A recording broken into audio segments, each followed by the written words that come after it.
when we start the enforcement properly, with the generation of that proof of ownership certificate to now operate. That means the evidence you can show that failure to show it complaint that you have violated an infraction. So the vehicle will be impounded. Yeah, what will happen? The impoundment of vehicles normally is as we do by our own law. Impoundment of vehicle is only a function of your inability to present all the required documents. This requirement include now, in this case, if the vehicle is not having that sticker, that is to show that it doesn't have licenses, the required licenses. That is one. Then the driver's license is another document that we can confiscate in lieu of the vehicle. If the person who operates the vehicle has driver's license, valid driver's license that is on him or her at the point of arrest, the vehicle can be released, but the license will be confiscated until it comes to at the point of arrest. The vehicle can be released, but the license will be confiscated until it comes to pay the fine. No, not the 1,000, the fines itself. Because it's an infraction already.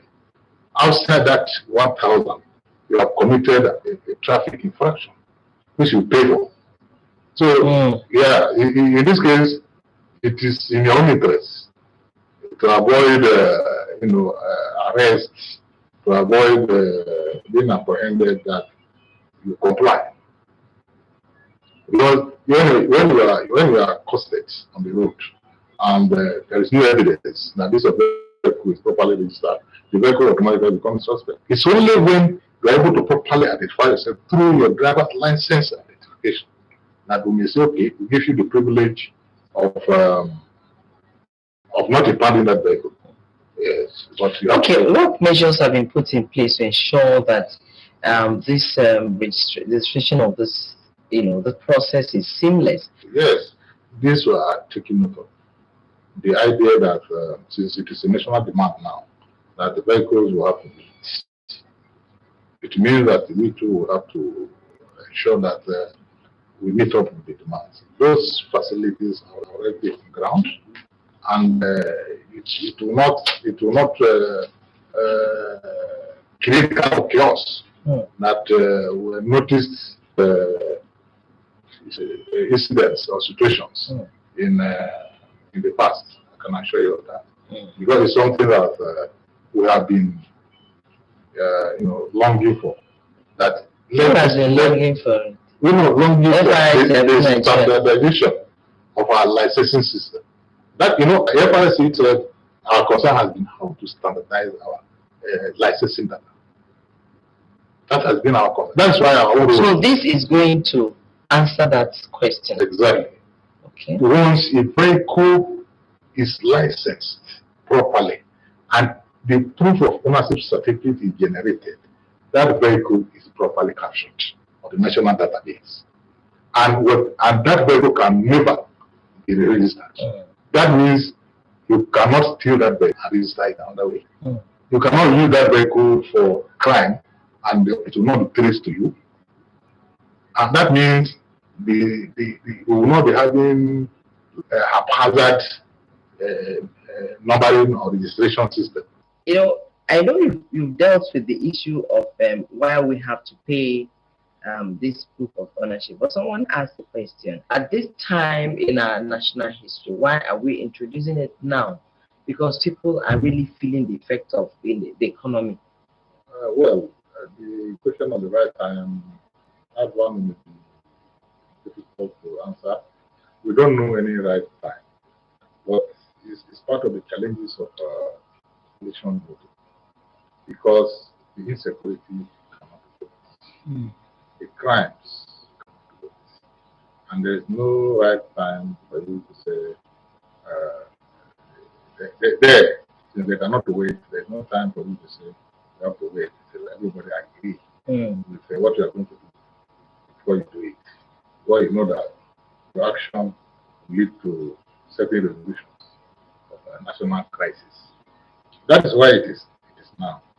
The fact of the matter is that for so long, this nation has been faced with the challenges of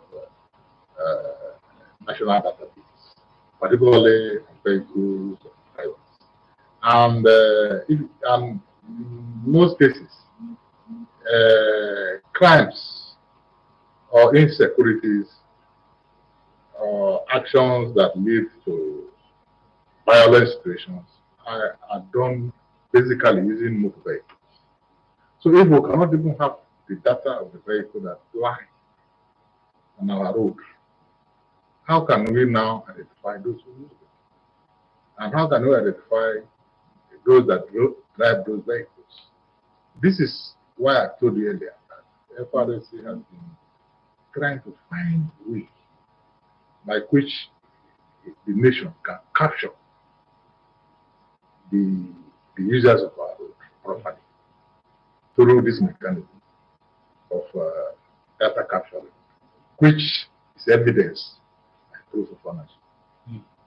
That is what that proof of ownership has done. The proof of ownership in this proof of ownership has done. The proof of ownership in this case is the culmination of all the efforts we have made at standardizing our database, drivers and vehicles. Well, we do hope that this indeed will answer all of those questions and take care of the security situation that, especially when it involves vehicles. We do hope also that Nigerians, when this process is being implemented and takes off in due course, that it will be a seamless process. Nigerians will be assured that the process is going to be smooth. Thank you very much, Assistant Corps Commander Sani Abdullahi, the Unit Commander, Federal Road Safety Corps, RS 2.19, Lekki Command. Thank you for being our guest today. Thank you. Now, moving on, we'll be taking the health segment, and Nkem told us, there's no other time in the history of this nation when this issue of family planning is more important. Family planning is a key factor in women's empowerment and in reducing poverty. Yet in 2021, the United States Agency for International Development, USAID, reported that more than 218 million women still have an unmet need for family planning globally. Family planning, as the name, implies, it means planning your family. So people think that family planning is the same thing as contraception, that is not getting pregnant. But there are two different things. Family planning is planning your family. So contraception, measures you take so as not to get pregnant, is part of family planning. So family planning is deciding if and when you want to have babies, and how many you want to have. The ability of individuals to determine their family size and spacing of their children has resulted in significant improvement in health and in socio-economic well-being of a nation.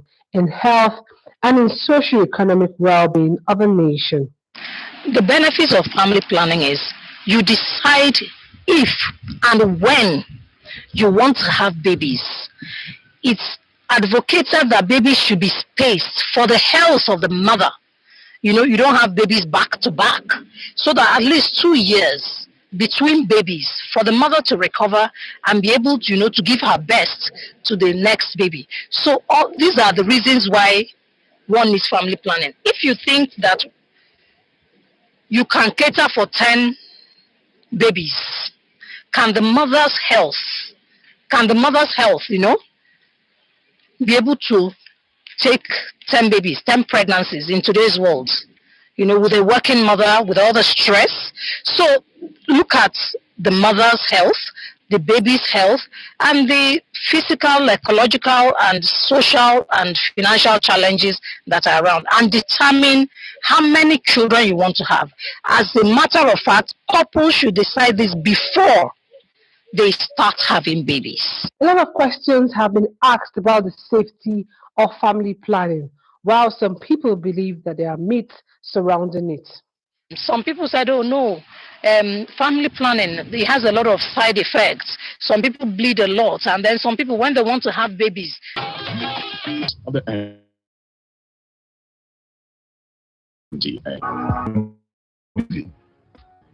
And the pressure and the demand and lamentation get to pay completely.